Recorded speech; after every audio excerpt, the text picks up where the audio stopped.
Hello to everybody that is watching this or will be watching this. This is Lisa from Diamond Designs.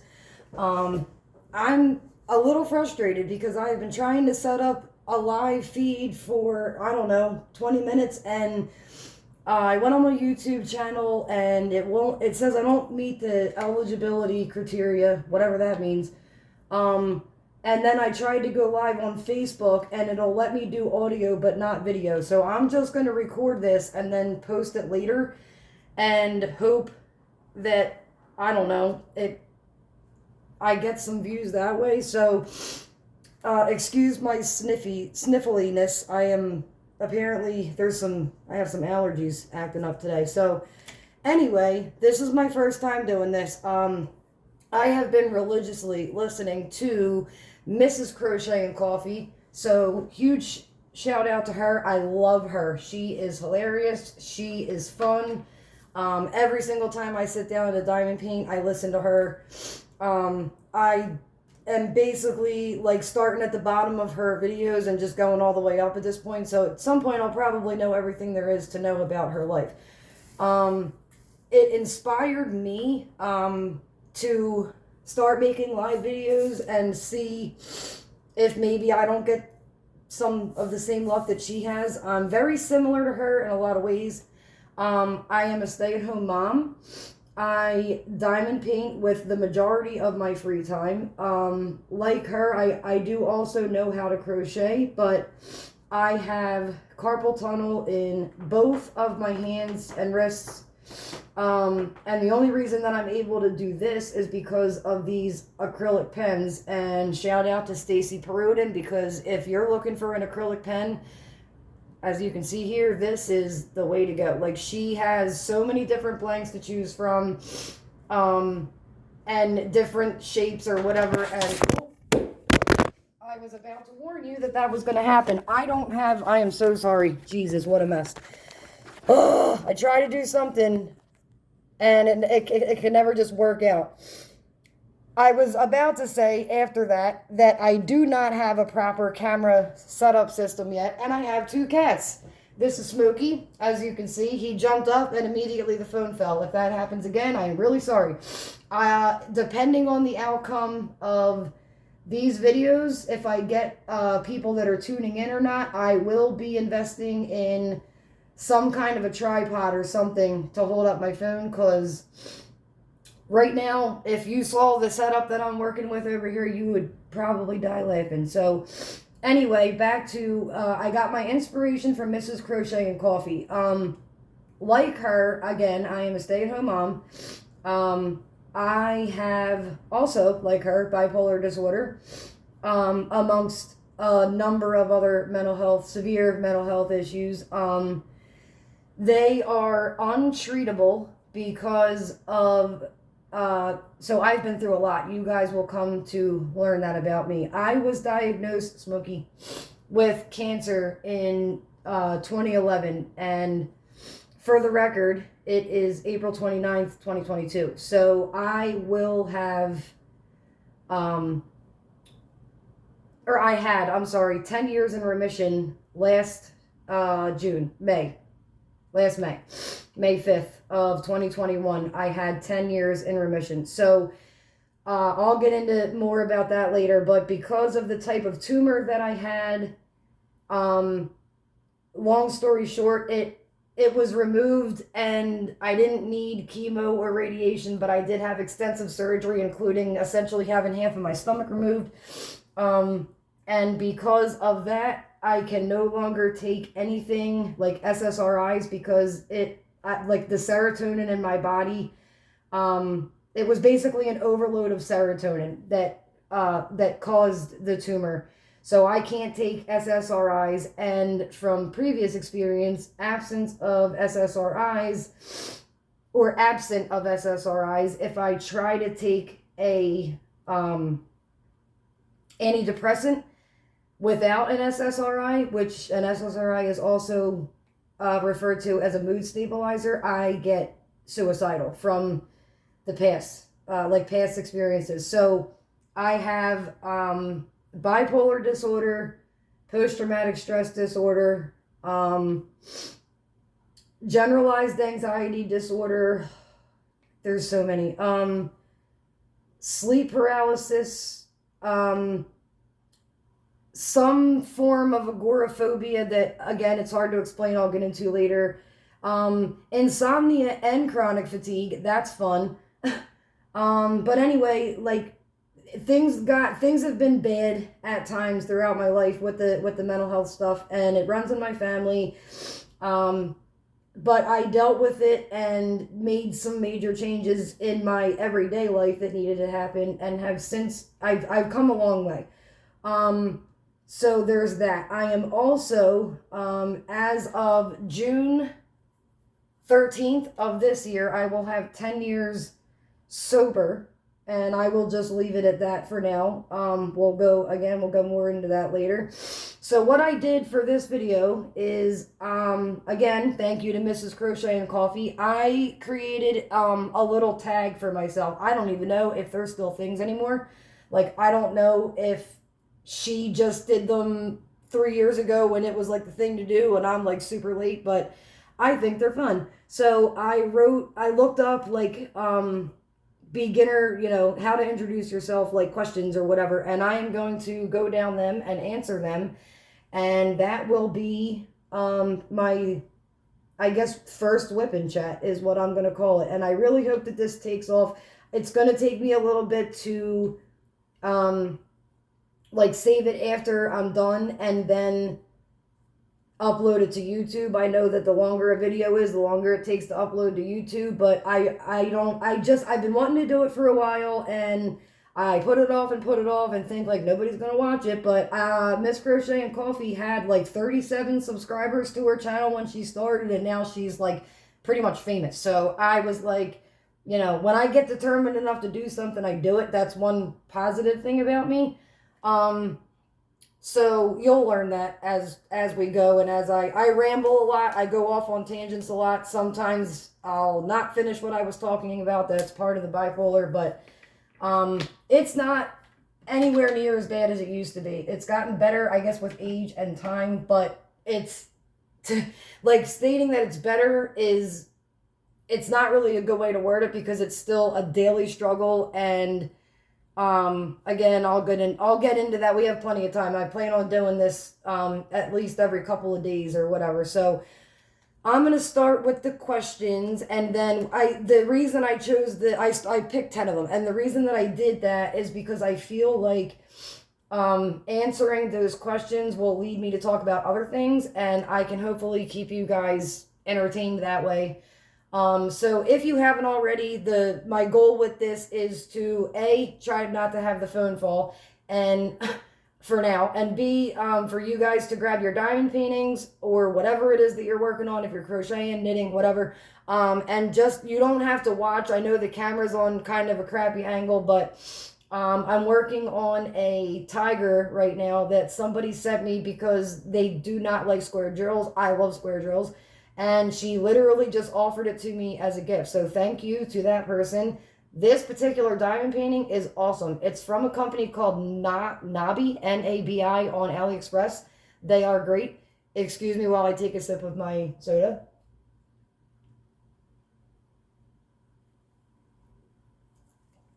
Okay. I also quit smoking cigarettes in 2017, and I now vape. And I know some people don't like that, and if it bothers you, that's fine. You don't have to stick around, but I will be hitting my vape from time to time, so I'm just giving you a fair warning. If you see like a cloud, or I'll try to keep it out of the camera view, but if you see smoke, my house is not on fire. Do not call for help.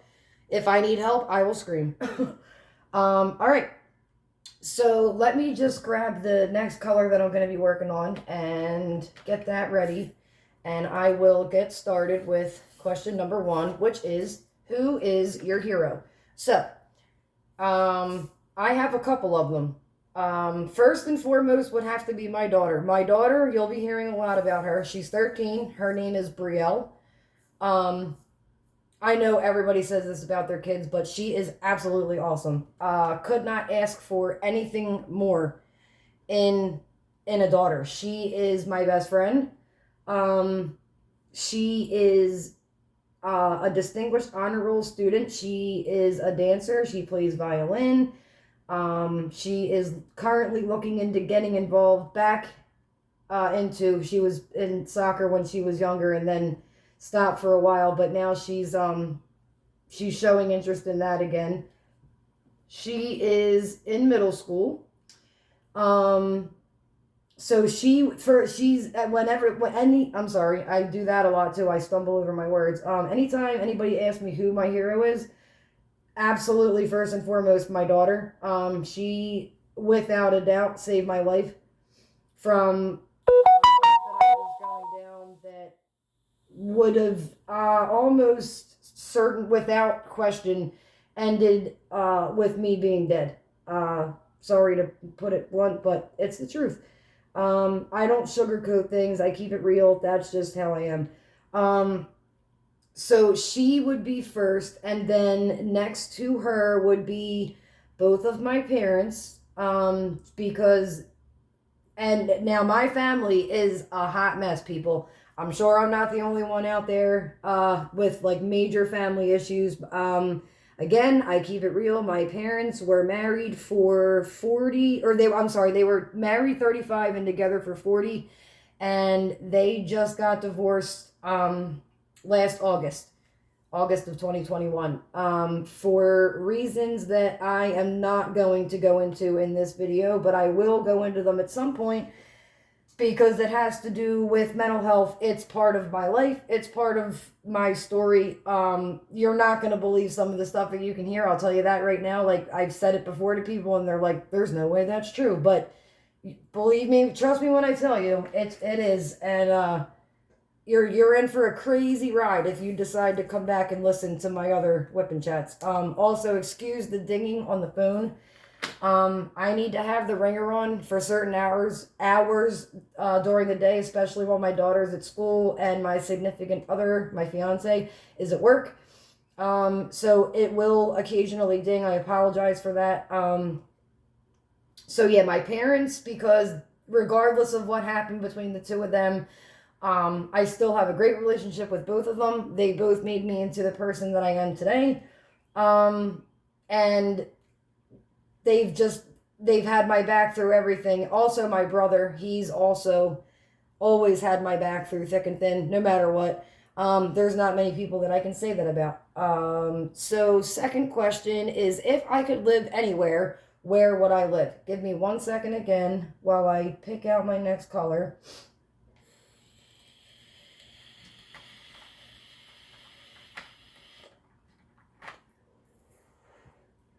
All right, so that's a tough question to answer.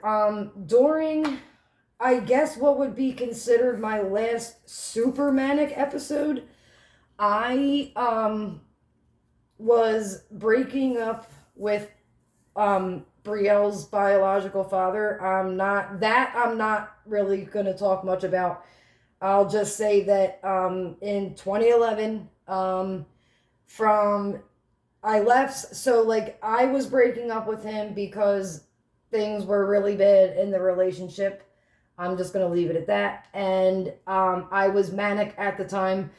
That was also while I was still battling with my addiction. And I decided in all of maybe 30 minutes that I was packing my car, packing my, at the time, 2-year-old daughter, deactivating all of my social media accounts, changing my phone number, and with, I think, 2 hours after I like sat my parents down and was like, listen, this is what I'm doing, I took off and moved to Florida. I live in Pennsylvania in the suburbs of Philadelphia. I've lived here my entire life with the exception of sporadically moving to Florida. The plan when I left was that I was not going to come back. I moved down there with a friend of mine who passed away when he was 15 from leukemia. His name was Rob. So I moved in with his mom, and he has 2 brothers, and I lived with the 3 of them while I was down there. Everything was great in the beginning, and then it got messy, and a lot of crap went down that that's not something that I'm going to go into. There was fault on both parts, really, but it just ended up not working out. And then, so I left in, I think, like the beginning of January, drove to Florida by myself with my daughter. So it was just me and her. I think I had to sleep in hotels for 3 nights because from here to Pensacola, Florida, where I moved, was, I think it's like 21 or 22 hours by car. Yeah, so with a 2-year-old, there was no way that I was making that drive straight through. So it was like early January. I stayed until like the middle of March, again, 2011, which, I then decided for some reason, I still don't really know why, that I was going to contact Brielle's dad. I was really, really, really mad, and he convinced me to come home, and I thought that we were going to work things out. We never really fully did after that. Again, that's one topic that I'm really just not gonna go too much into for a lot of reasons. To say that our relationship didn't work out would be an understatement. But for the sake of privacy and my own sanity, I'm not going to go into much more detail about that. I came home. It didn't work out with him. I have not spoken to him in, I think, probably 5 or 6 years at this point, and it's better off that way for my own well-being and for my daughter's. I spent 6 years trying to work that out, and then was in extremely toxic relationships after that. A lot of which I think stemmed from, here, another fun fact, and I say that lightly because it's not fun at all. I was sexually abused when I was 13, and I think that hindered, like my life. I don't know really how else to word it. Like, growing up was not the same after that incident. There's this song by Demi Lovato. Oh my god, I can't think of the name of it right now. But anyway, in the song, she basically is talking about what I believe to be is some form of abuse, sexual abuse, whatever it may be. And in that song, she says, a little girl grew up too fast. All it took was once. I'll never be the same. And that song, I can't listen to it because it makes me cry and it hits home really hard with me. Again, the whole thing with what happened to me when I was younger, not going to get into that right now. I will get into more detail about that one because freedom of speech, and F that guy. I will say what I want about him when the time comes. But anyway, if I could live anywhere else, I miss Florida. Pensacola was absolutely beautiful. The weather in Pennsylvania is batshit nuts. It does whatever it wants. We don't, like, I just said to my fiance the other day, it's like, we really only get, like, guaranteed summer, if you want to call it that, but, like, for the months of, like, July and August, because, this morning, it is, like I said, April 29th, and when we woke up this morning, it was 32 degrees out. Like, what is going on? Mother Nature, get your ish together, because we can't medicate Mother Nature, and she has no excuse. So I'm tired of it. It sucks. Like, it didn't used to be like this. It used to be like, permanently warm by now, and just, I don't know, the weather's changed a lot over the years. So when I was living in Pensacola, again, January to March, I remember, like, I was on the beach down there in 80-degree weather in Gulf Breeze, which is not far from Pensacola. I spent most of my time in Gulf Breeze. It's gorgeous. It's off the Gulf of Mexico. I can't even put it into words how incredible it is. Like, we're used to the Jersey Shore, and you can't even see your feet when you go into the water in any beach in Jersey, really. And then if you're in, on the the coast of Florida. I don't know about the ocean, but like the Gulf of Mexico, the water is legitimately like crystal clear, absolutely beautiful. And I do miss it. It was that trip, as you know, manic as it was really good for me in a lot of ways. It helped me to grow and mature in a lot of ways. Things also got worse once I got home, but if I could go back and change it, I would not. I would change some of the things that I did while I was down there, some of the decisions that I made, but I would not change making that trip or move, if you whatever you want to call it, for the world. But I've also never been on a plane. I've never been west of Pennsylvania. I've never been north of I've never been in the state of New York. It's crazy. I've seen the state of New York from New Jersey, and I've been from Pennsylvania all the way down to Florida, but I've never been west, and I've never been north, and I've never been on a plane. So needless to say, I've never been out of the country. I have not traveled much, and I would love to at some point. If I could live anywhere in the world, like if money wasn't a factor or whatever, I would probably say Hawaii. That is where me and my fiance would love to, at some point in the future, end up, and that would be great. If the cost of living wasn't a thing or whatever. But I also really wouldn't mind going back to Florida either. Like Pensacola isn't the greatest area. But there are areas, it's not terrible either, but like in terms of having a child and needing to be in a good school district and things like that, which is why I live where I do. We're in an incredibly good school district, or at least it used to be. I don't really know what's going on with that right now, but again, that's a story for another time. So yeah, I would say either back to Florida or Hawaii, but I would love to just travel more because I can't give you like an honest, this is where I want to live, because I haven't seen most of the world. Again, I'm going to take a sip of my soda, and I need to get my next color. My next question is, what is my biggest fear? So,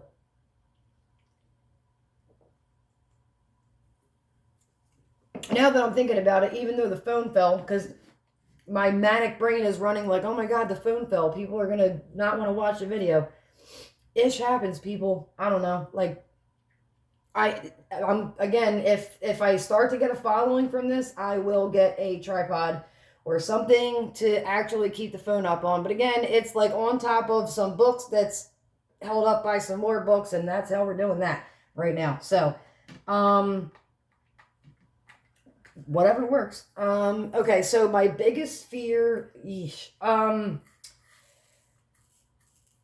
I would have to say, I mean, as a parent, obviously, like, I only have one child, but even if I didn't, like, it would be anything bad happening to my daughter. That is my biggest fear. Like, above, I could care less if anything happened, excuse me, to me. No, I shouldn't say I could care less, because I had cancer and thought in the very beginning, like, oh my God, my daughter is going to grow up without her mom, and it's scary. Let me tell you, finding out at 23 years old that you have some cancer where the odds of getting it are literally people 1 in 10 million. Those were my odds of getting the type of tumor that I did at the age that I did, at the stage that it was.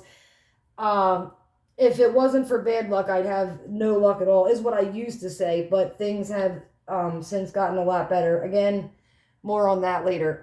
So yeah, something happening to my daughter is my biggest fear. But like, if we're talking in terms of just like, if I didn't have a daughter or any kids or whatever, I think it's kind of been like this my whole life, drowning. And I don't know why. I did almost drown.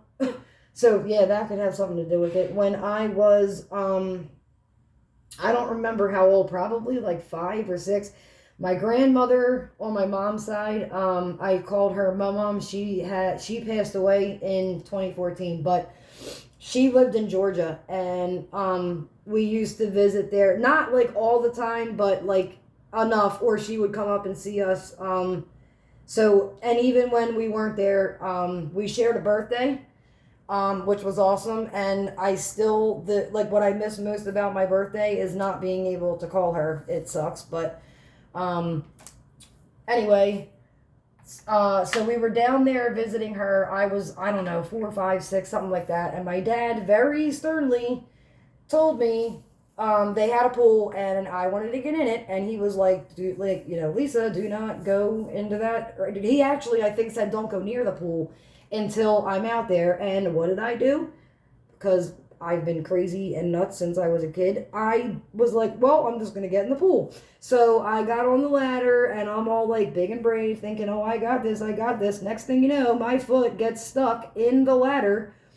So I'm like underwater, upside down with my foot stuck in between the ladder, and immediate panic, like sucked water up through my nose. And thank God my dad, knows that I'm nuts. So he came flying out of nowhere. Like, it was crazy. I was literally underwater, like I said, upside down, like my foot's like in the ladder, and I'm like, my head's down here, my foot's here, and my dad comes up, and all I see is him appear. It was almost like, I don't know, like if like I felt like it was like a near death experience, and it was like Jesus coming to save me, but it was my dad, and I was like, and he just like dunked his hand in, grabbed my hand, pulled me up, and got my foot out. And if it hadn't been for him seeing that happen and knowing to keep an eye on me, because I did not listen very well when I was a kid, who knows how that could have went. So I would say drowning is my biggest fear, and maybe that has something to do with it, but I still don't, like, I love the beach. I love going to the beach. I love the ocean, but I don't like swimming in it. Like, I don't know. I don't really know. Again, like, even when we were in Florida, where you could see once you walked into the water, there's just something, like, as beautiful as I find the ocean, it's also, like, I don't know, it's intimidating. Like, I don't know how many of you, I feel like most people have heard the song I Hope You Dance by Leanne Womack. It's awesome. And in that song, she says at one point, or multiple times, I think she says, I hope you still feel small when you stand beside the ocean. And every single time I am near an ocean, I think of that, because I do feel incredibly small, and it kind of, like, I'm a deep thinker. Like, I think about infinity and, you know, like the universe and all kinds of things, like, all the time. So, I don't know, like, I do, like, I feel like a speck when I'm next to the ocean, because really you are. And, you know, if you want to challenge the ocean and the tide's coming in and you're not, like, you know, a professional, like, surfer or swimmer, even if you are, good luck with that. If a gigantic wave decides to come in, like, you're beat. So, so yeah, I would have to say, again, something happening to my daughter, God forbid, like something really bad.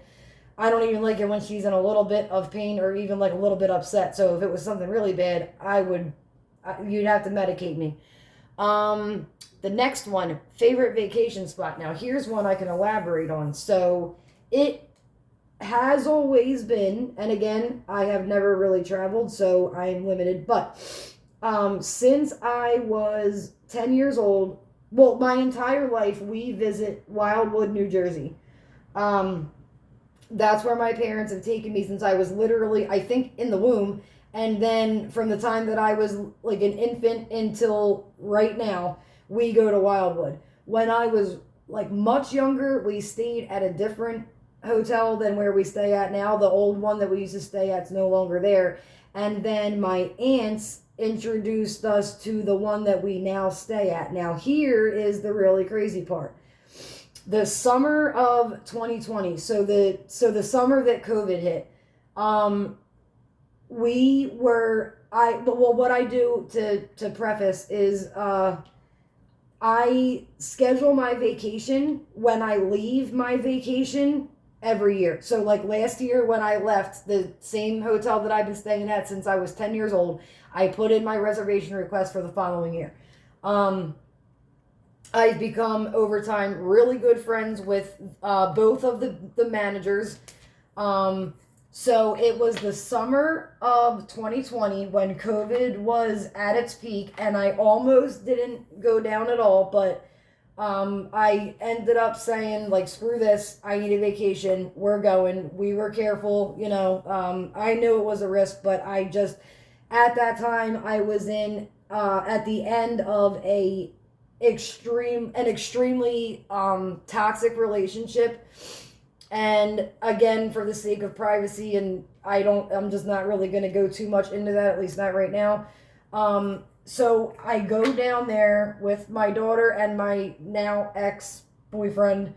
And because because of COVID, the hotel that we stay at, the two managers that they're from, well, they live in Jersey, just a different part, for the rest of the year. They normally hire, like, I don't know, I think it's like a visa program, like foreigners come over, to Jersey, especially Wildwood, or like Ocean City, any of the main spots, to get jobs for the summer, and then they go back. That did not happen that year because everything was shut down. So, and I didn't really even know that at the time. Like, I got down there, and I was, again, technically still in a relationship with my ex, but things were really, really, really bad. Like, I was down to 78 pounds, people. Like, it was really bad. I have since gained more than 30 pounds back. That's, like, I couldn't eat. I was a complete mess, psychologically, emotionally. I was emotionally and verbally and psychologically abused. I was not physically hit or anything like that, but if anybody tries to tell you that type of abuse is not real, they're full of shit, because it is. And it took a huge toll on my overall well-being, physically, again, the whole nine. So I get down there, and me and my ex both kind of knew that we were, like, done with each other. I don't know why I didn't end it sooner.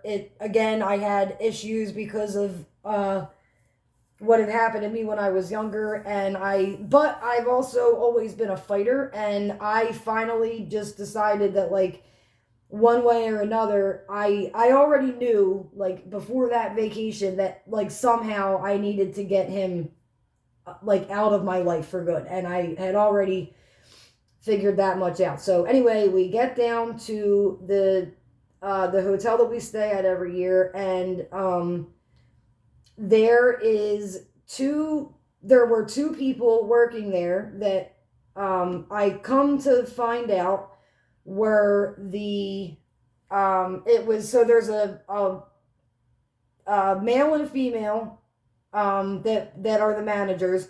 It was the female manager's sister and nephew. I had no idea at the time that it was her nephew.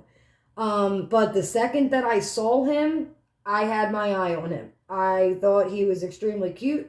I saw the way that he treated his mom. And I'm like, wow, like, this guy, like, and of course, in my head, with my negative thinking, I'm like, there is no way that this man is single. Like, there's absolutely no way.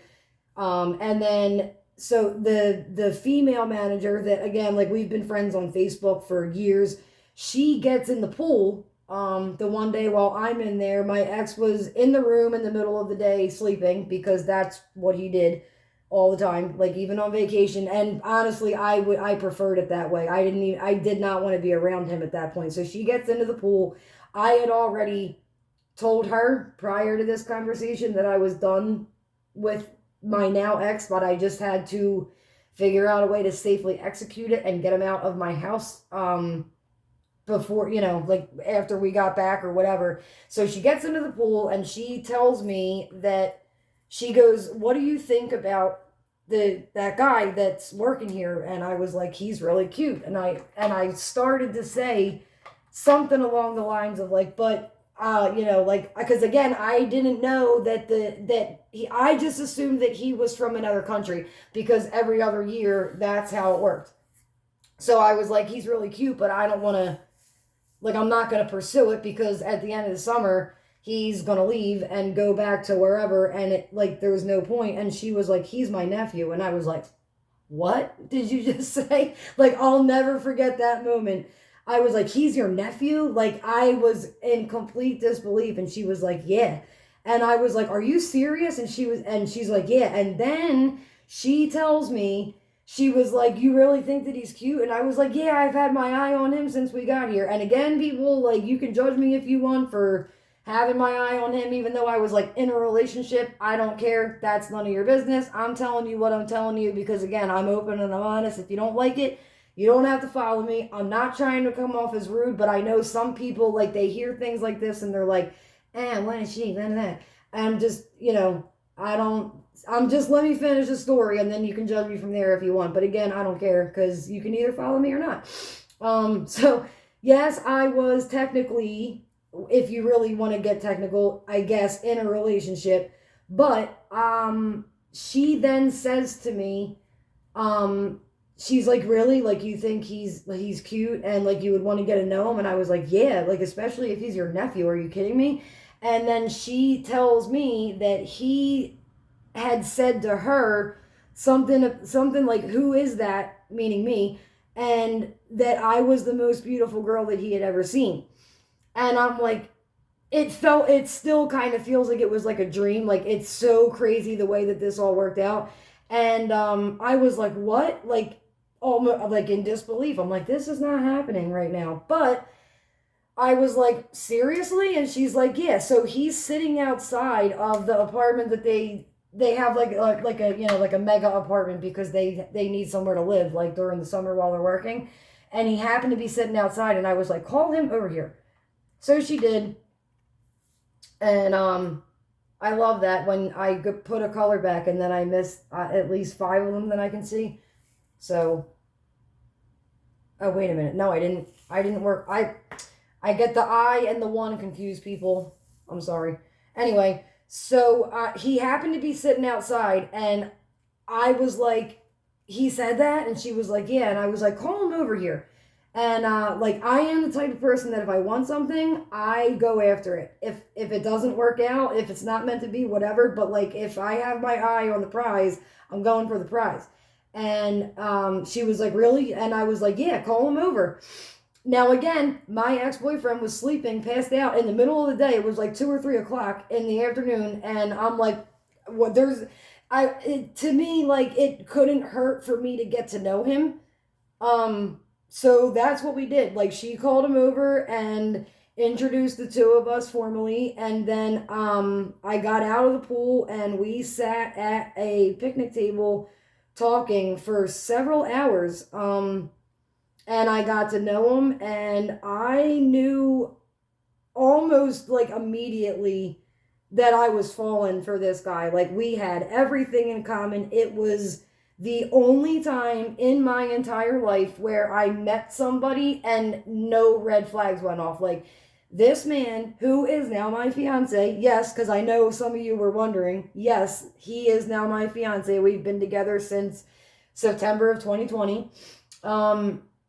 It's still like, I still get giddy, like, thinking about how it all happened. So, he knew that I was there with my boyfriend, and at one point, so like we talked like that day or whatever, and then when I got home from that stay, I booked another stay at the same motel. That's how much I really wanted to see this guy.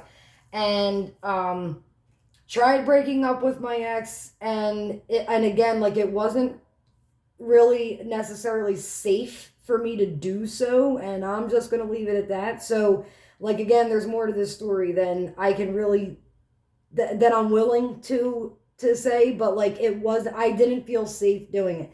So he knew that I was still with him, but that I had every intention of, like, kicking him out of because he was living with me in my apartment where I still live. and getting him out was not necessarily safe at that time, and it was bad. And again, for somebody to be down to 78 pounds, you kind of maybe get the gist. But I scheduled another vacation, and we spent a lot of time together on the second, and then I ended up going down a third time vacation. I would wait until my daughter and my ex were asleep at night, and then I would go talk to my now fiance. Just talk, like get to know him, whatever. And at one point, like we had exchanged numbers, and I was keeping in contact with him when we weren't at the shore. And then like when I would go back down the shore, we would catch up, and we just like got to a point where we were both like we need to be together, like that's it. He hadn't been in a relationship at all, I think, for like 7 or 8 years. Like he's been through the ringer too, and that's like there's a lot to that, but again, that's his business and I'm not going to get into that. But so at one point I had sent him, I was down the shore at the hotel, and I texted him, my now fiance, and I was like, listen, like, I'm like really, really into you, and I really want to see where this goes, but I don't think that we should keep talking. And it was a complete lie, because that's not what I did want to keep talking to him, but I was afraid that he wasn't going to respect me because I was talking to him while I was in a relationship with somebody else. And I think any of you ladies watching this can understand like why that was such a big fear. And he initially got really upset, and he was like, I told you I would wait. I told you, like, and he did. He literally told me that he would wait for however long it took, like not forever, but like as long as I did it, you know, like in the relatively near future for me to break up with him. He would help me to make sure that I safely got away from him, which was huge. And I was honest with him. So I sent him that text, and then I'm like completely heartbroken, and I'm like, I'm literally gonna lose out on the absolute best man that I have ever met in my entire life. Greatest man. I love everything about him still to this day. Like I am head over heels in love with him. We've been together almost 2 years, and I literally love him more every single day. And I'm not just saying that to say it. I mean that with every fiber of my being. So I sent that text, and then I'm like all upset, but I'm like, again, negativity got the best of me, and I just didn't think that he would, like, I don't know. I thought that he was gonna, in the back of his mind, be like, well, if she breaks up with him and then me and her start dating, like she's gonna do the same thing to me. And that's probably what I would think if the roles had been reversed. So I sent that text, and he got upset, and but to his credit, he has never once ever yelled at me, screamed at me.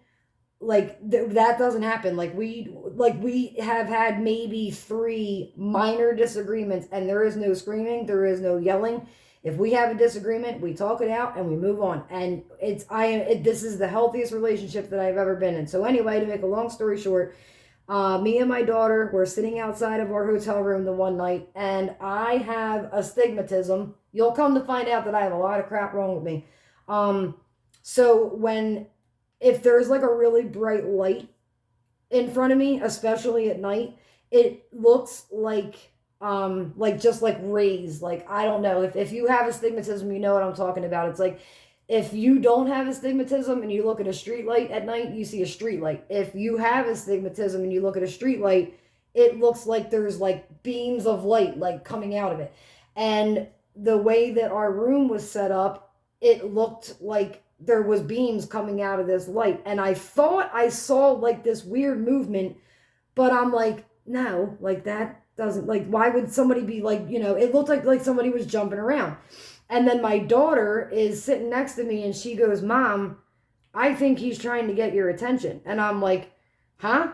And so I move over so that I can actually see him, and he is literally downstairs. I was on the third floor, he was on the first. He was literally downstairs waving his arms back and forth, jumping up and down, and trying to get my attention. So I went downstairs, and he wanted to talk to me in person, and he was like, what was that text about? And I told him exactly what I just told you. I said, like, I'm falling for you, and I feel like if I continue doing this until, like, I have broken up with him, that you're never going to respect me, and I don't want you to think that that's the type of person that I am, because I'm not. And that's the only time that I've ever, like, even entertained the idea of being with somebody else while in a relationship, is because the last one before him was so toxic that I didn't want to miss out on the opportunity. But then my thinking got the best of me. And I don't think it was really wrong of me to think that, because some guys would have been like, what kind of girl is this? Like, you know what I mean? And he was like, we've talked enough. Like, I trust you. And again, I want to help you safely get away from him. You deserve so much better. And it was not all talk. And again, like any other guy that I've ever dated, and I haven't been with that many men, it was red flags from the start that I was stupid and ignored. And with him, there was none of that. I saw the way that he unconditionally loves his mom.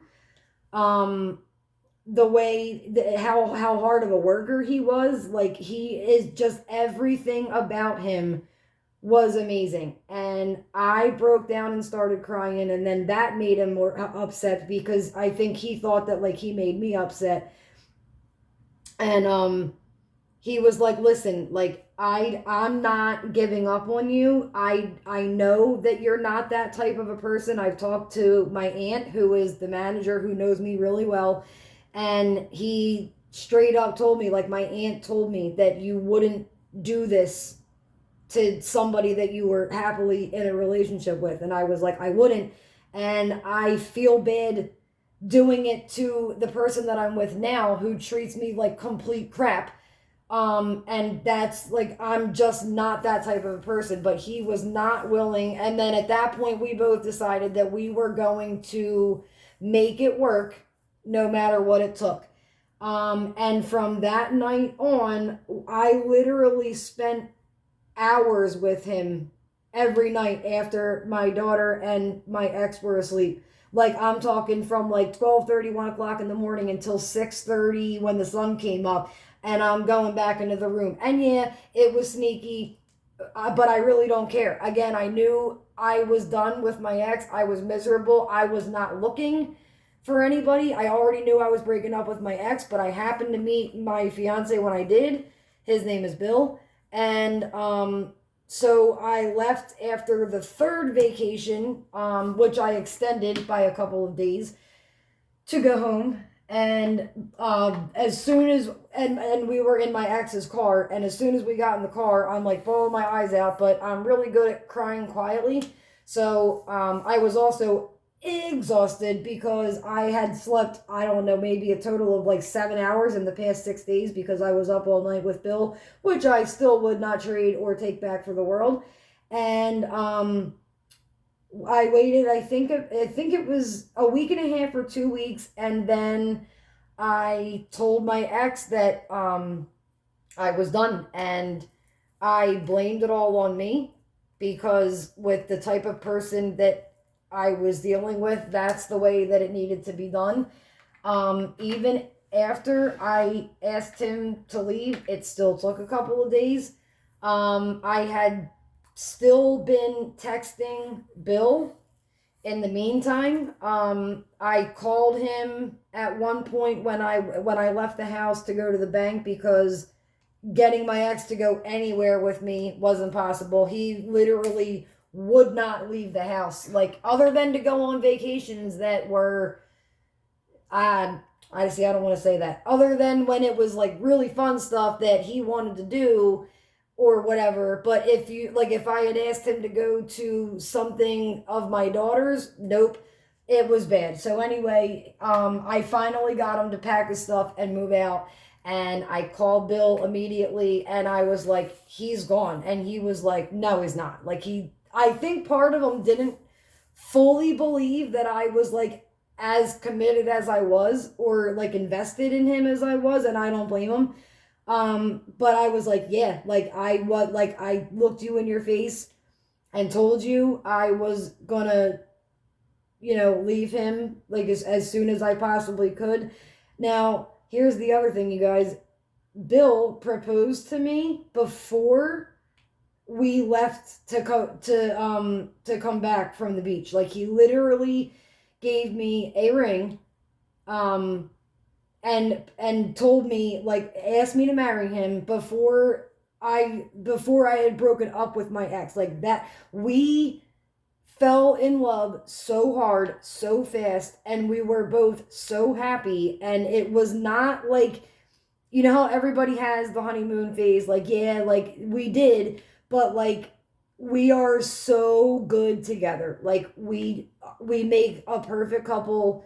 We've said to one another, like, we're like a power couple. Like, I make up for the things that he like needs help with, and he makes up for the things that I need help with. And it just, like, the fact that I ended up, or will end up marrying, am going to marry the managers of the hotel's nephew, is still like beyond me. And I could not be any luckier. Like, his family is perfect. I love his mom, my mother-in-law. And I already, like, I'm saying my fiance on the video because I had to explain the story, but I refer to him as my husband. No, we are not technically legally married yet, but we will be.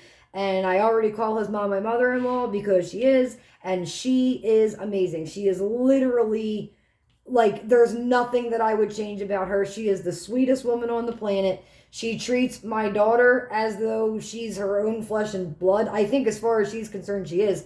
And like, that's something I never had, really, like, not anywhere close to this extent with any of my previous boyfriends. And again, there weren't many. And my ex before him's mom, like, wanted no parts of me, my daughter, and again, I'll just leave it at that.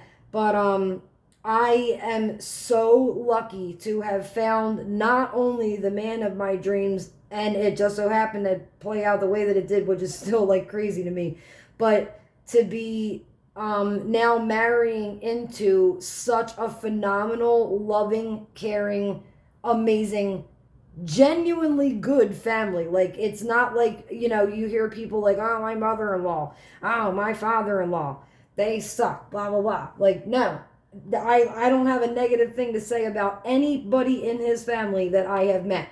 I've met cousins, aunts, uncles, the whole nine, and they are all awesome. I am the lucky. I know everybody that's like really, happily married or in love says, like, I have like the best husband, but you should feel that way. So to everybody that does, I'm happy for you. And to anybody that doesn't, don't settle for less, people, because I'm telling you from experience, you only have one life, and it's short. And the older that you get, I'm 34 now, you realize, like, we don't have time to be wasted on these deadbeat men. Really don't. You got to find somebody who is willing to meet you halfway. Somebody who is willing to treat you with kindness and compassion. But you have to be willing to do the same. Like, I never enjoyed getting screamed at or yelling back at my ex, but I would get defensive because if somebody's going to scream at me, yeah, I'm going to scream back. Like, I am not the type to take BS from anybody, and I'm not going to be, spoken down to or whatever, but I've never had to worry about that with him, and it has changed my life in so many different ways. It's crazy. My daughter absolutely adores him. Her and all of her, like, really close friends call him best friend, because of that song, like, that I don't even know who it's by, but it's like that rap song, like blah blah blah. Here's my best friend. I don't know. Somehow or another, it turned in. I think he was dancing to it, and they were like cracking up laughing. And now, like, if my daughter is hungry and wants a snack, and I'm busy or whatever, she'll be like, "Best friend, can you make me something to eat?" Like, she literally, that's how she refers to him. So if my daughter's ever here and you hear her say best friend, she is talking to Bill. So favorite vacation spot, undoubtedly still, even though I've now met my soon-to-be husband, always has been and always will be Wildwood, New Jersey. I've been to other places in Jersey and they're not terrible, but they're like, Wildwood just has it all. They have 3 gigantic piers with water slides and rides, and I think it's like 2.5, 3 miles, something like that, the boardwalk. And yeah, like, it's just, that's where I want to be in the summer. Again, would I like to travel to other areas? Yeah, but you know, money's a thing and finances are a thing and people have bills, and we're not rich like that. So that was a long story. If there was something, the next question on my tag is, if there was something that I could change about myself, what would it be? That is a good question, because there's a couple things of course, again, my, negative self. Give me 1 second, please.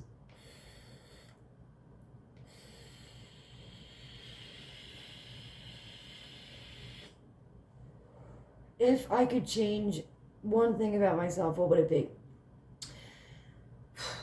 I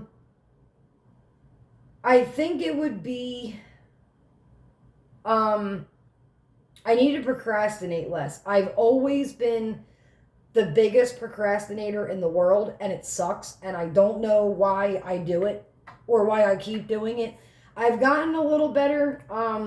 Like, if, the things that need to get done, like, get done. But, like, if it's, like, the bills get paid, I am, like, all over that. Like, I'm not even kidding you. Like, if a bill, when a bill comes in the mail, I open it, I pay it immediately. Like, I don't even sit down to take a break. I cannot stand having, like, bills that need to get paid looming over my head. I don't understand. I don't know. I personally can't live like that. So we all hate bills. I hate them. I hate opening the mailbox and seeing any bill, especially the electric bill. That one is ugh.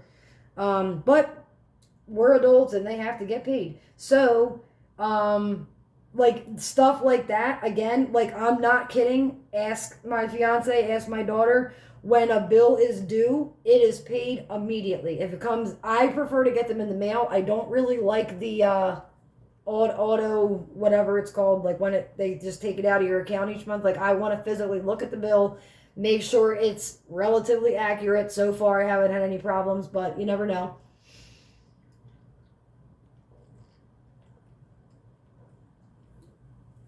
All this talking is making me thirsty. I'm sorry, people. So, like, yeah, like, when it comes to stuff like that, which ultimately has to do with making sure that we have a roof over our head and all that good stuff, those types of things get done immediately. It's more like laundry. Like, my daughter's laundry always gets done. If she needs it done, that's it. But, like,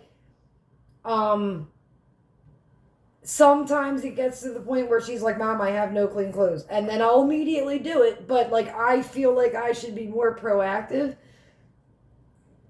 Excuse me. And, not let it get to the point where she's like, Mom, I have no clothes. And sometimes I go in and get them and I just do them. But, we all have our flaws. And mine is I procrastinate when it comes to little things like that. Dishes, doing the dishes, little stuff like that. So if I had to change something about myself, I think I would be more motivated in, like, a lot of different areas. What is something that really makes me mad? That's the next question. There's not much. I get, like, passionate about things. I think, like, I don't really, like, what is something that, like, really, like, I have a lot of, like, pet peeves, but I don't, okay, all right. Yeah, see, I have to think about it for a minute. I have pretty bad, I guess the best way to say it is road rage, but I refuse to let it get me to the point where, like, I drive erratically, because that's not helping anybody, including myself. If I were to freak out because somebody else is driving like an idiot, and let me tell you, people, if you're from Pennsylvania, especially, like, Philly or the suburbs, like, people drive like absolute maniacs. Like, it is crazy. Like, I had a couple months ago, me and my fiance were driving back, I think back from the store or something, and there was this guy behind me, on a main road right near my house that is a 35 mile an hour. It has a 35 mile an hour speed limit. Um, I got my first and only ever speeding ticket on that road when I was pregnant with my daughter. So now I'll do maybe 40 miles an hour if the rest of the traffic's, like, all doing 40 and there's people behind me and we're all doing 40, whatever, but I'm not going 45, because I think I was doing like 49 or 50 when I got that ticket. I was late. I was in college, pregnant with my daughter. I was late and I was speeding, and I should not have been. It was my fault. I paid the ticket. Again, first and only speeding ticket. I have never gotten a speeding ticket after that, and I was 20 when that happened. So I learned my lesson. So anyway, everybody loves the speed on this road, apparently, except me, because I learned my lesson the hard way. And I was doing, like, I don't know, 37, 39, 40 miles an hour at most. And there's this guy, like, so close to my bumper that I'm like, he's going to hit me. And at this point, I don't even really let it get me mad anymore. Like, I'm just like, if they hit me, as long as I have enough distance in front of me from the car, or enough distance between the car in front of me and my car, and I don't hit them, they're the one, like, I'm insured. So if they hit me from the back and I don't hit anybody, it's on them. So I used to get really mad and like overly pissed off, like to the point where it was like, my face would get red and it was not good. So this guy is on my bumper. Like, and my fiance saw it, and he normally, like, I'll say, like, oh, somebody's on my bumper, blah, blah, blah. And he's like, let him hit you. Like, he's gotten me to calm down a lot. But this particular guy was, like, trying to, like, weave around me. And not to mention, everybody else, for the most part, was doing the speed limit too. So it wasn't just me. And we get to a light. He gets in the left turning lane. My window, I was driving, my window was down on a crack, and he screamed some obscenity. I think he was like, F you. And my fiance does not get mad often, but when he does, again, he does not ever take it out on me. I won't allow that after what I've been through in my past, but he was pissed. And he was like, put your window down. And I'm like, oh boy. And I don't even remember what he said to that man, because I was literally shaking. Like, people are so nuts around here that, like, recently there have been instances where people have gotten out of their cars and shot people. Like, that's how, like, and we live in a safe neighborhood, in a safe town, in a safe county, like, relatively speaking. Like, we don't live in Philadelphia. Philadelphia, not all of it's bad, but, it has a reputation. Everybody knows that. And where we live it's, like, people want their kids to go to school in the district that I live in, like, stuff like that. But in nearby cities, like, where it's not as good as here, and even sometimes here, like, people have gotten out of their cars, and yeah, in the one extreme, it was in a different city, they shot somebody. But like they'll get out of their cars and scream at people. A friend of mine was followed the other night. Like it wasn't even like a road rage thing. She was picking her daughter up, or they were driving home. She was driving home with her daughter from dance or something like that. And some guy followed her, and she, like, I would have done the same thing. She thought she was being paranoid and was like, like, let me check. So she pulled into a bank, like near a Starbucks, based on what I read on her Facebook post, and like, went through the drive-through of the bank, but like didn't take any money out, just to see, like, all right, is this guy really following me? And he followed her, and she had to drive to a BJ's parking lot. BJ's is like Costco. It's like a big, I don't know if they have them everywhere, but it's like a big, like a bulk Walmart, like you buy stuff in bulk or whatever, and called the police. And by the time they got there, the guy had, I think, left. But like, what the hell? Like, why? Like, I don't understand, like, what our world is coming to. And it's not just like, it happens in the safest of neighborhoods, like places that are, way more expensive and whatever than where we live. But yeah, like, to me, I'm like, the day that happened with that guy, like, screaming at the top of his lungs at me, I'm like, what does that accomplish? I don't understand.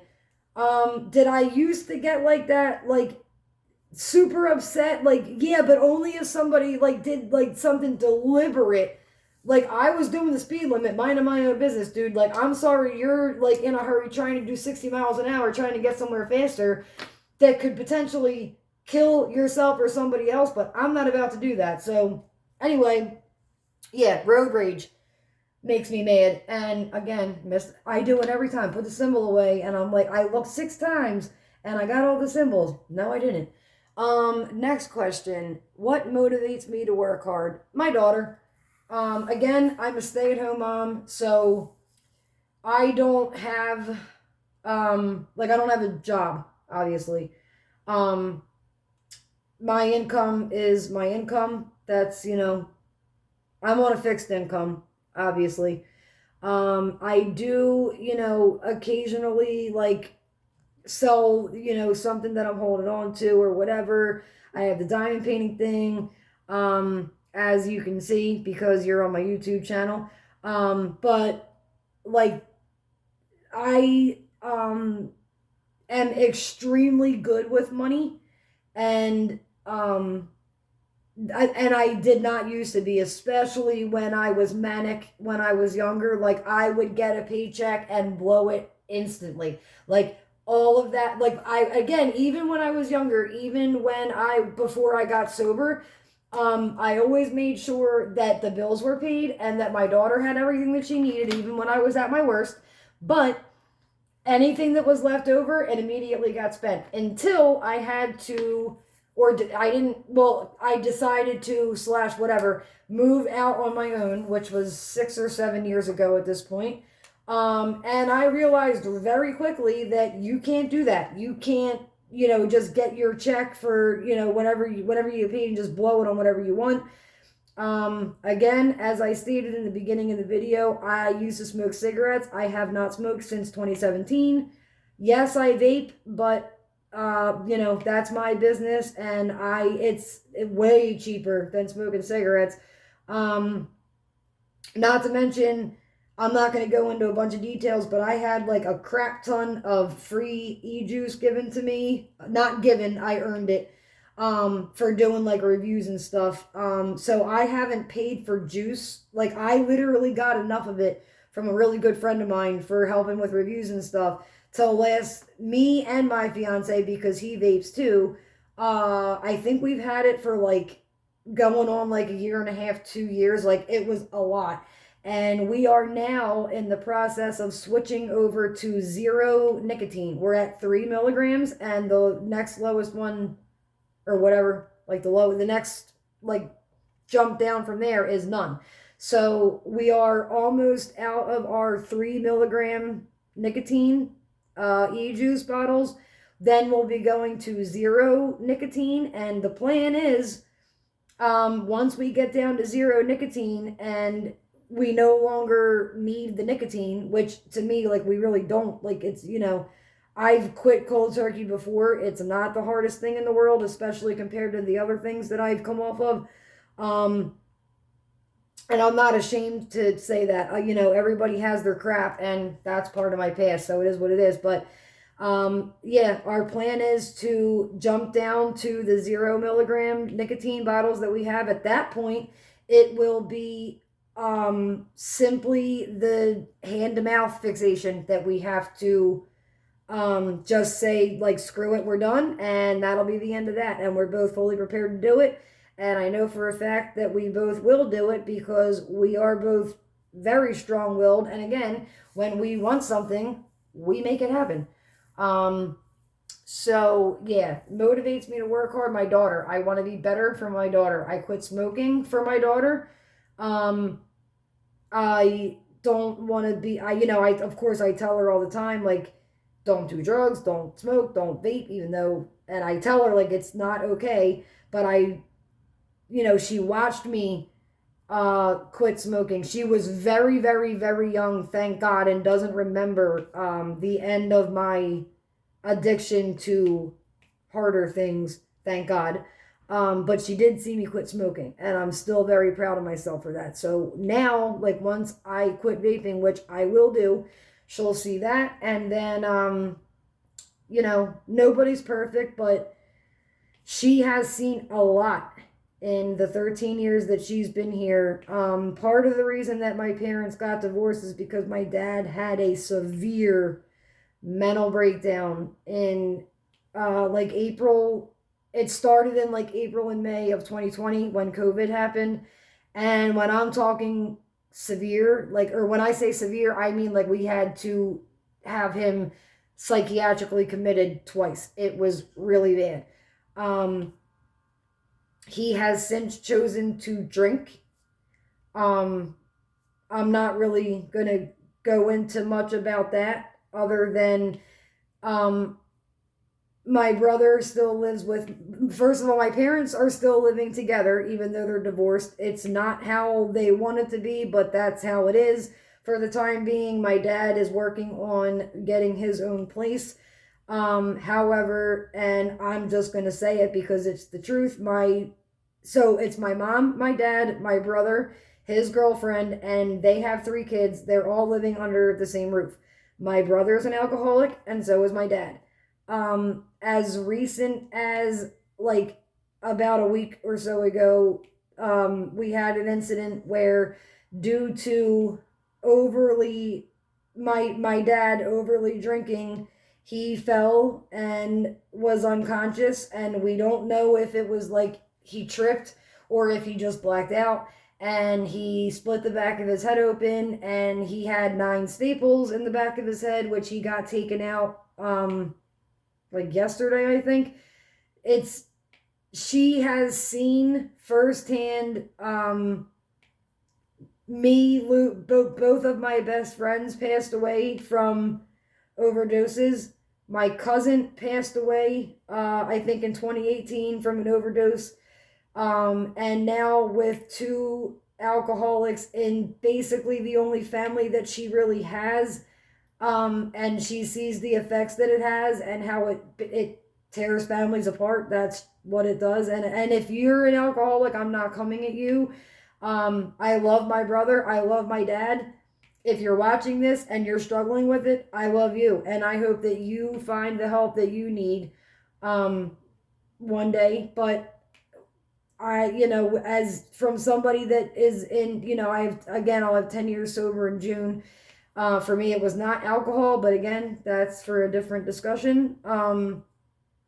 You can only get sober if you want it.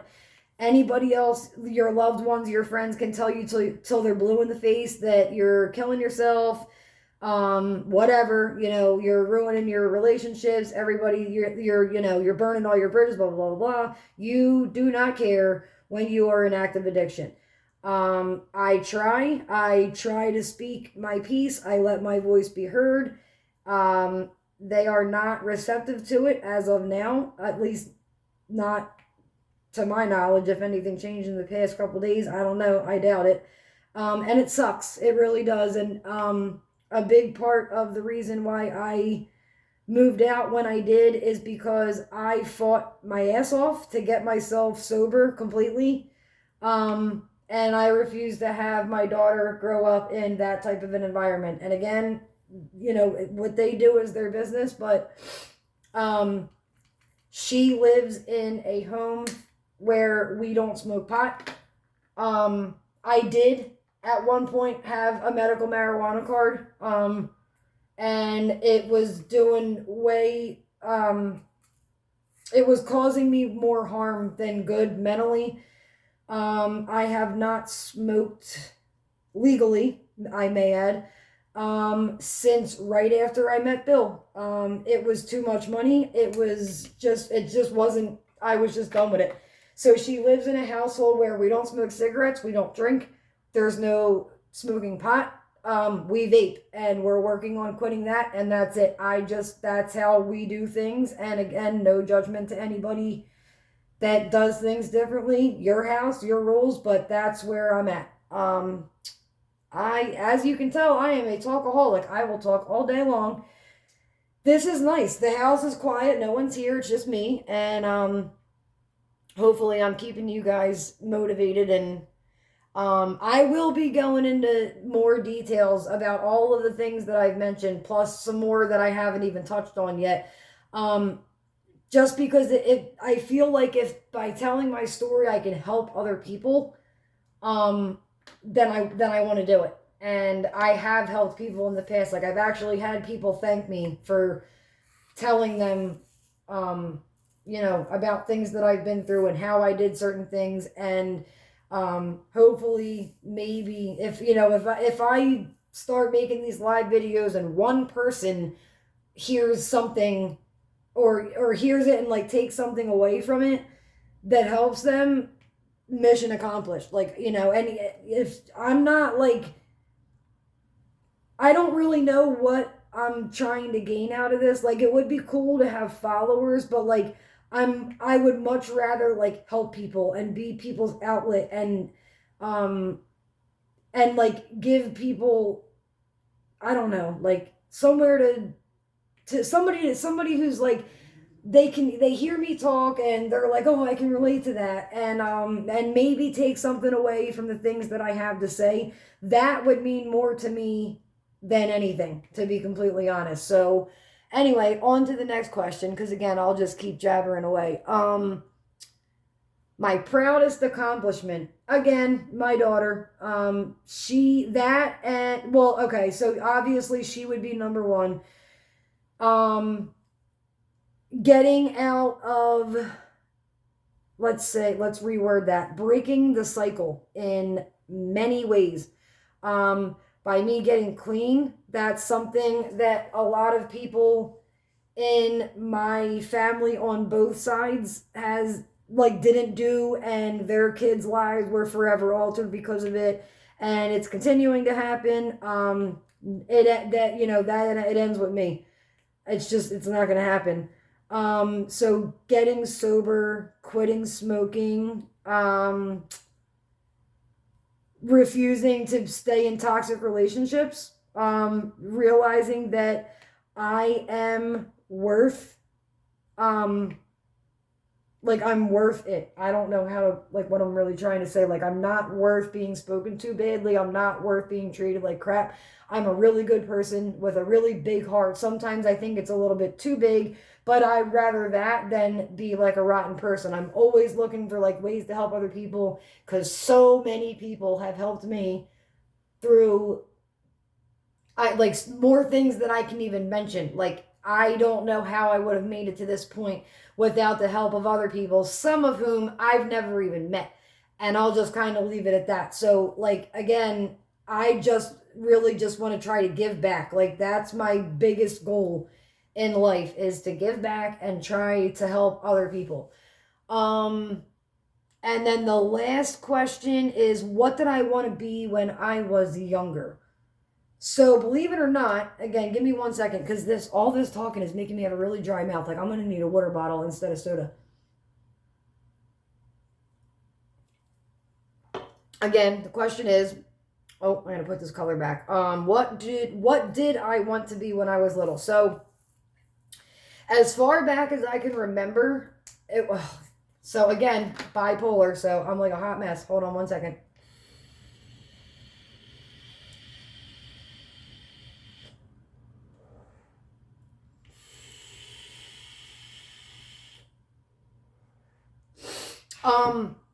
For a really long time, it was a doctor, or like a surgeon, or at the very least a nurse or something like that. But I'm not good with like massive amounts of blood and stuff like that. I still think that if I had pursued it, I could have gotten over that, and I think it would have been because again, I have a really big heart. I'm not trying to like toot my own horn or whatever, but I am an overly um, giving, kind-hearted person. That's just who I am by nature. Um, then, so when I got pregnant with my daughter, I was in college. I was 19 when I got pregnant and 20 when I had my daughter. Again, it is what it is. Can't change it, and I wouldn't change it for the world. Um, I was I graduated in 2006 from the high school that my daughter will, as of right now, be attending when she gets there. I don't even want to think about that. She's already growing up too fast. So I graduated in 2006, had my daughter in 2008, and at the time I was going to Arcadia University. Used to be called Beaver College. I don't know if anybody's familiar with it. I went there for my freshman year of college, and I was also working. So I was in college full time, working full time, and taking care of my daughter full time. Up until I found out that I had cancer. I was a psychology major when I first started. Then, for a very brief time, switched over to English, and then finally, because at the job that I was working at before I got sick, I was moving up within the company very quickly, and they offered tuition reimbursement for what I ended up going into was business management. And had I not gotten sick and had I graduated, which I'm still only, I think, like 10 months away from a bachelor's degree, I had been guaranteed a management position at the last company that I worked for upon graduation.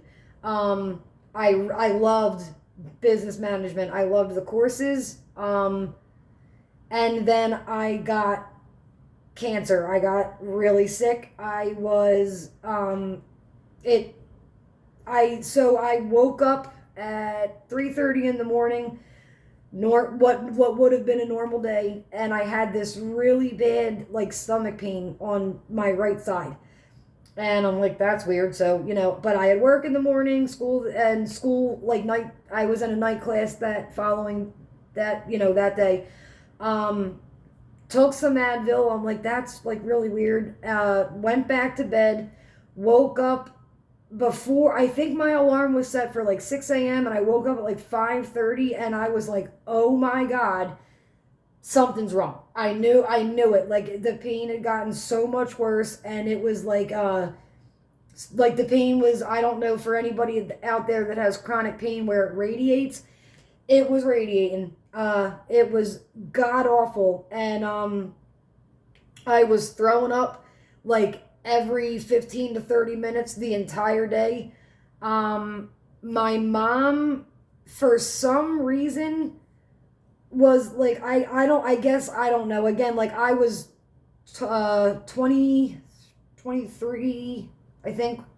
Yeah, I had just turned 23 when it happened, and there was no way I was driving anywhere. So I told my mom, like, something's really wrong, and I guess maybe she thought it was just a stomach bug or whatever. And as the day went on, I'm like throwing up more and more and more. I couldn't keep a sip of water down, and the pain kept getting worse. I had a fever. So my dad got home from work, and as soon as he walked in and looked at me, he was like, "What's wrong?" Like, I guess I looked that sick. I don't know. And I was like, "I don't know. Like, I have this really, really, really bad pain." And he was like, "Where is it?"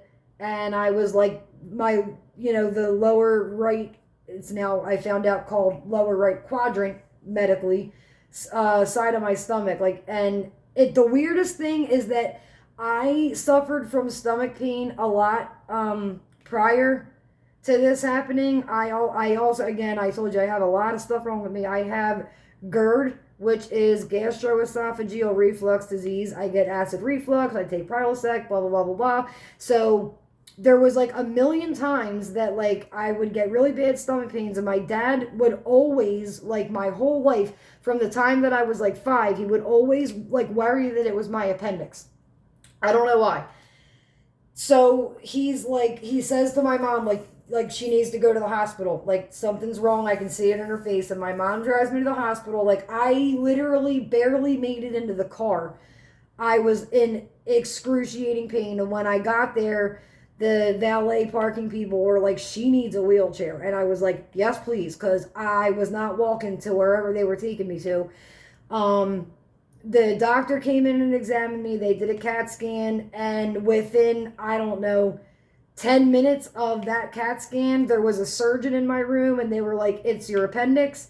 It's going to rupture if we don't get it out." And at this point, it was probably like 1 o'clock in the morning, and I think at like 8 a.m., so like a couple hours later, I was in surgery for what we thought was a routine appendectomy. Like, they were going to take my appendix out, and they did, and I was fine, and then I went home. And, so I was like, "Oh, I had to get my appendix out. Whatever, not a big deal." I think I had to stay home from work for like a week, like maybe 5 work days or whatever, then the weekend, and then I went back to work on Monday. And at the time, we had a house phone, and with a caller ID, and I kept noticing that, like, when I would come home from work and I would check it, I kept seeing like all these missed calls, like all of it. Like, it was probably a week, maybe 2 weeks later, like at the name of the hospital would show up on the caller ID. And I'm thinking, oh, like they want me to do a survey. Like, you know how that goes. You go to the hospital or the doctor, and then they're like, "Take this survey about your experience, blah, blah, blah." So I just ignored it. But it kept, like, they kept calling, like, a lot. So I finally walked in from work, again, maybe 2 weeks after my appendix was taken out, and the phone was ringing as I walked in the door, and it said the name of the hospital, and I'm like, so this is weird. So I just answered it, and I'm like, I don't know, like, I'll just find out what they want. And I pick it up, and it is the chief of surgery from the hospital asking for me, and I say, this is Lisa. And he goes, "Hi." And like, it was like relief in his voice. He's like, "I'm so glad I finally got a hold of you. I am really sorry." He was like, "I was going to try and schedule to have you come back in so I could do this in person.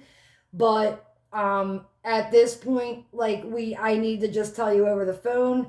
And I'm like, "Okay." And my brother, like, I remember this so vividly. My brother was standing in the kitchen. I was standing in the kitchen. My mom, my dad, my daughter, and her father were in the living room. And my brother started screaming, like, "What?"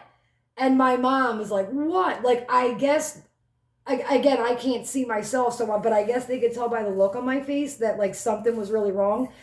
All I remember to this day is he was like, "I'm really sorry to have to tell you this over the phone, but we found cancer in your appendix," or like when we took your appendix out.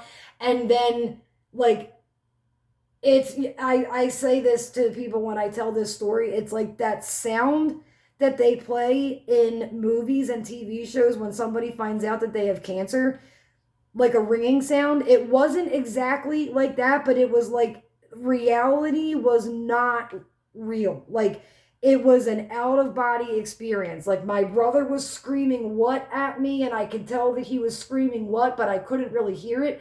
The doctor's voice, like, droned out. Like, it was crazy. And I just remember, like, my mom, well, I kind of like snapped out of it for a second, and my mom's like, what happened?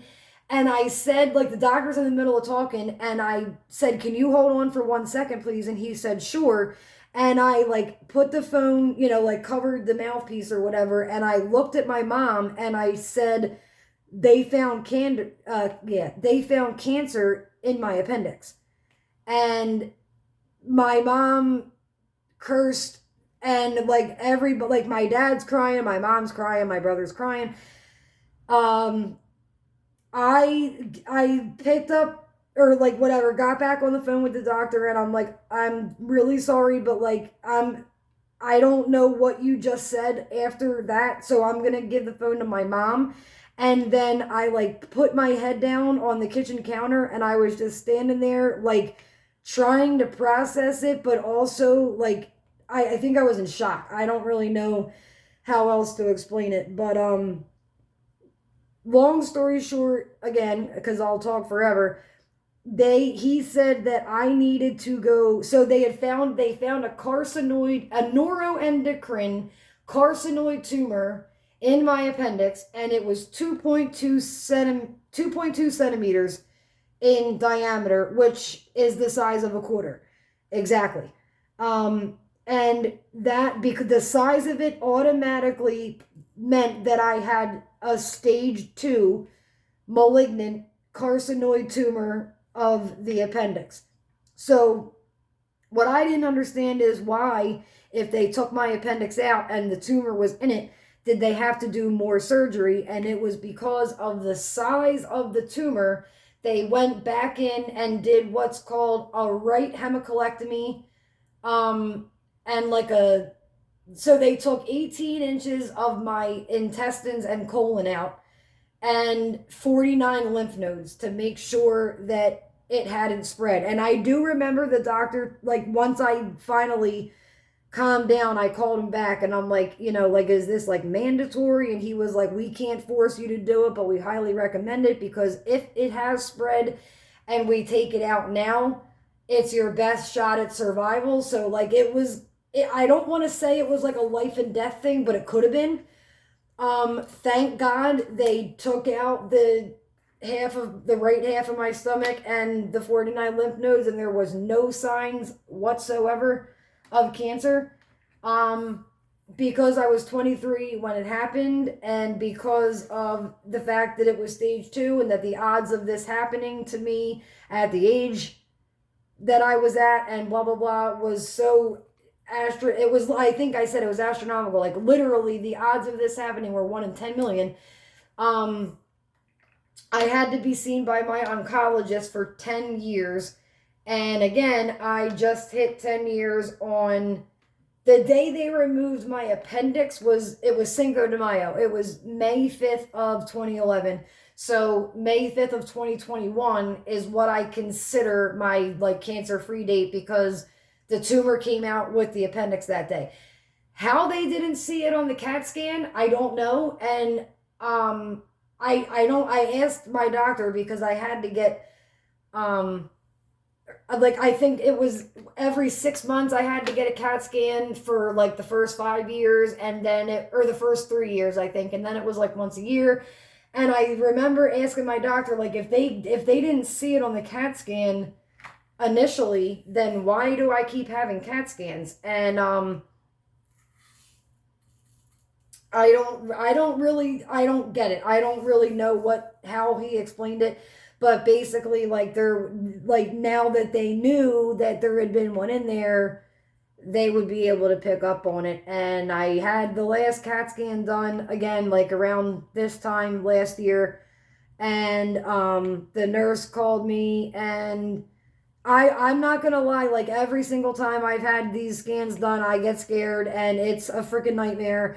And the nurse called, and she was like, hey Lisa, like, because you become friends kind of like with the nurses and stuff, and and I loved my oncologist. He is like the best doctor you could ever ask for in a million years. And he was like, or she, I'm sorry, she was like, I talked to Dr. So and so, I don't want to give his name out, and asked him if I could be the one to call you. And she was like, congratulations, you are officially cancer free. So that was awesome.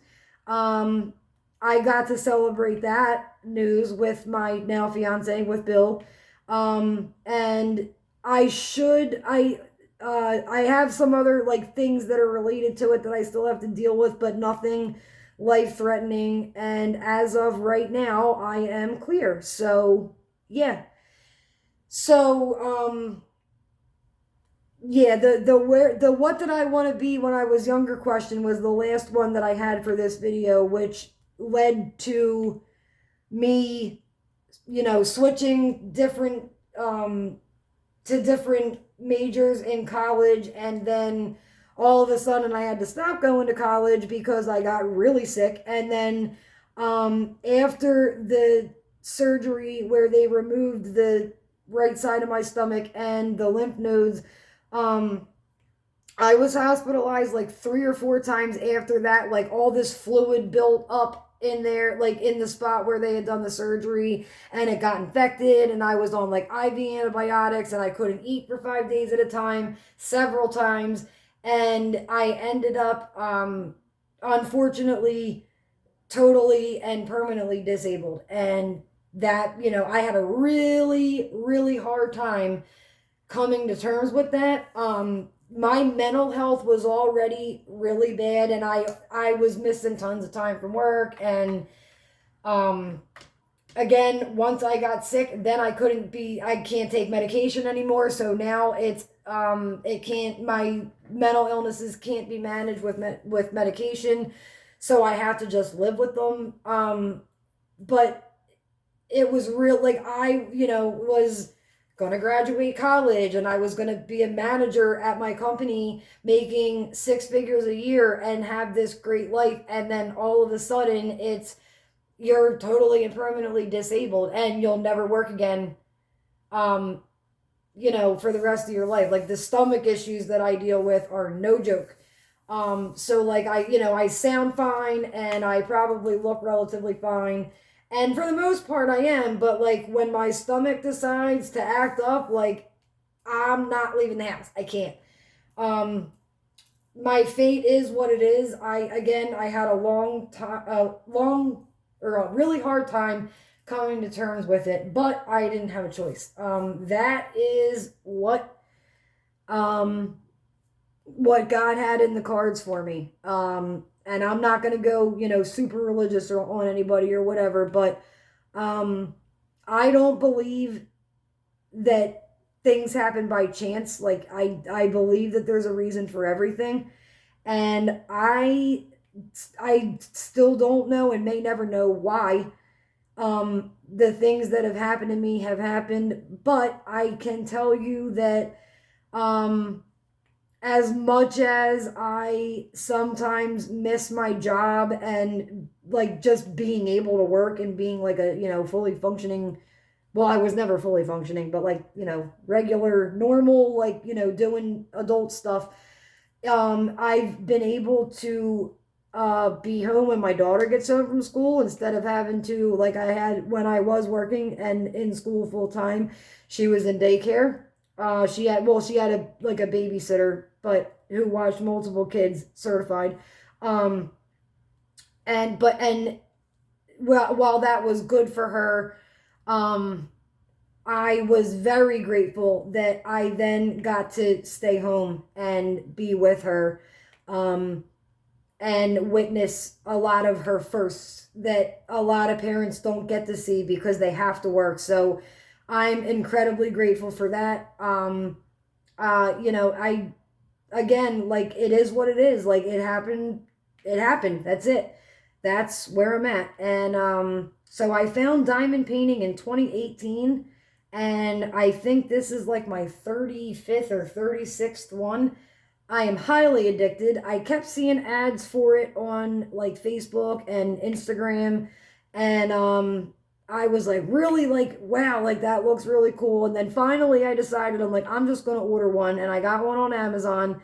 And I was like, actually, no, I can't, I'm lying if I say that I was immediately hooked, because I didn't have a light pad. And I wear contacts because, of course, my vision's messed up too. It's not just the astigmatism, but I think it's nearsighted. So where like most people need, like the plus glasses or contacts, or the minus, negative, whatever, I need the positive. I had a lazy eye when I was younger that was eventually fixed. And I don't deal with that anymore, but my vision is terrible. So I tried to do the first diamond painting without a light pad, and I was like, there is no way on God's green earth, even with a magnifying glass, that I can do this. And then, I went on Facebook and asked around, and people were like, you got to get a light pad. So I bought a light pad, like a cheap A4. And I was like, oh my God, like I can see it. I like clear as day. I have since upgraded to an A3. I love it. It is, well, my cat is Smokey. I have two cats, Smokey and Charlotte. I don't know where she's at, probably sleeping somewhere. They're both cuddle bugs, but he, tends to kind of plop around when I'm diamond painting or whatever, more so than Charlotte does. Um, they are both my emotional support animals. If I could have a dog, I actually can have a dog. Like I rent, and in my lease it says that you're allowed dogs and cats, but I don't technically live. It's not like an apartment, because it's like I have my own entrance. It's not like I walk into a building and there's like multiple doors. Like I have my own door, but we are on the so like my like where how do I explain this? Like my address is like the number, and then there's an A, which is downstairs, and a B, which is me upstairs. So it sounds like it's an apartment, and it's kind of like designed like an apartment, but it's not. It's like a townhouse that my landlord, instead of making it, what if she had combined the upstairs with the downstairs, it could have been a 4 bedroom, 2 bathroom, and instead she rented out the upstairs and the downstairs privately. So they're like, we don't have access to the downstairs, they don't have access to up here. And so I live in a 2 bed, 1 bath, which, yes, it sucks with the bathroom situation. I would give anything for like even just a half bath additional. But again, that's what I was getting at. Because we live on the top floor, we don't have a yard like at all. And most of the properties in the neighborhood that I live in, where like if you live on the upstairs, at least on our street, you have a balcony. We do not. Like we have just the front door and a really tiny small little patch of grass. And I don't think that it would be fair to get a dog. Not as long as we're living here. I think at the very least we would need a yard.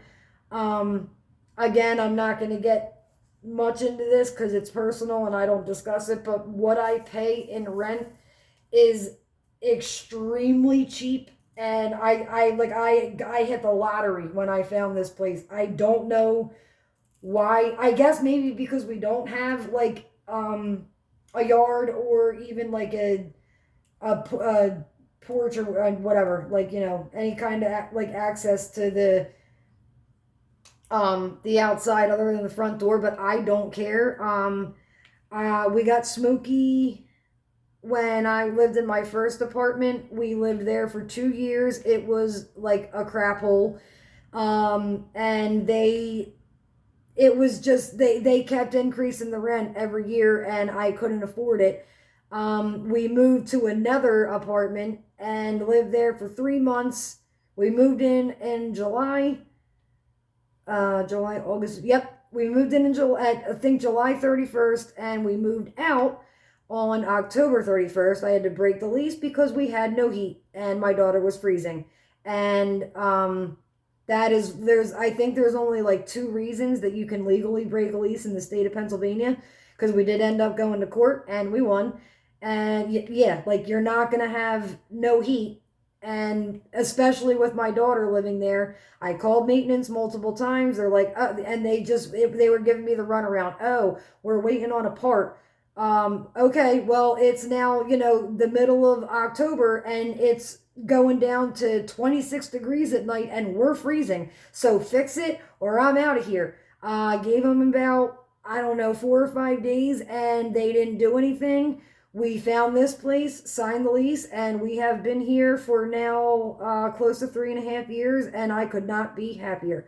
Again, we don't have, like a yard or like a balcony or whatever, and it would be nice to have one, but for what we're paying to live in the neighborhood that we're living in the school district that we're living in, we hit the lottery. That's the only way I can really put it without giving numbers, and I am not doing that because that's personal and I don't feel comfortable with it. I just, that's just something like where it's like what you make at your job. I would never ask anybody that. That's none of my business.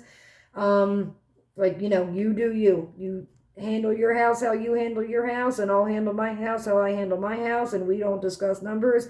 If you want to share with me what you pay or whatever, that's fine. And some of my really close friends, which I don't have many, they know or I've said it in, passing conversation when I felt comfortable enough to tell them, but I'm not doing that on here. So anyway, I have now been talking for God knows how long. I don't even know what time it is. My phone's on this wonky setup. Thank you guys all so much for watching and for listening to me ramble. It's crazy how quick the time has gone by, with me talking to, as of right now, nobody. I swear to God, if I go to check this and I find out that it stopped recording, I am going to have like a complete conniption. Because when the phone fell, this whole time I'm thinking to myself, like, did I check to make sure that it was still recording? So again, excuse the dropped phone in the beginning when the cat jumped up. If you would like to hear more, please, please, please, please, because I don't want to keep doing this if like nobody wants to listen. If you feel like I'm just not your cup of tea or whatever, leave honest feedback. I can take it. Like if you think that I should be talking about other things, if there's specific things you'd like me to elaborate on, if I don't know, like however you feel about this video, please leave it in the comments. And again, I'm open and I'm brutally honest. Feel free to be the same way with me. That's the only way that I can gauge how my audience is reacting to what I have to say. I was inspired to start doing this from Mrs. Crochet and Coffee. I will, if people are, if I find out that people are watching and subscribing to my channel, I will do this as often as you guys would like. I'll do unboxings. I haven't gotten any new diamond paintings in a few months, but as I take them out, I'll show them to you. I can go over some other companies that I've had good and bad experiences with if you'd like. And I'll just start talking about day-to-day stuff. Again, Mrs. Crochet and Coffee is my inspiration. Alicia, or I think the video I was watching the other day, I think she said her name is technically pronounced Alicia or something like that. So, but she just says Alicia. So if by chance you happen to hear this, I sincerely thank you. You are hysterical in the best way possible. I absolutely love listening to you while I diamond paint. I love hearing about Mr. Coffee and Minna and Orion and your daughter in Pennsylvania, because I'm in Pennsylvania, and yes, it does suck. She was not wrong about that. But you really did inspire me. I'm a talker. Again, I have bipolar disorder, amongst a variety of other mental health illnesses, and other physical issues that some, you know, which I mentioned and others I did not. But I just, the more that I listen to you, the more I'm like, I could do that. And maybe, and again, like maybe I really could say something or offer some advice to somebody that needs it, or maybe somebody who's feeling alone, you know, heard me mention the fact that I'm dealing with like severe alcoholism with people in my family, and maybe that'll really help them. I don't know. Like we'll see what happens, but so I'm gonna upload this. I am going to try to get some feedback, and if you guys want more, again, leave it in the comments or message me directly on Facebook. I am the main admin of the Facebook group on Facebook, obviously, called Diamond Painting USA.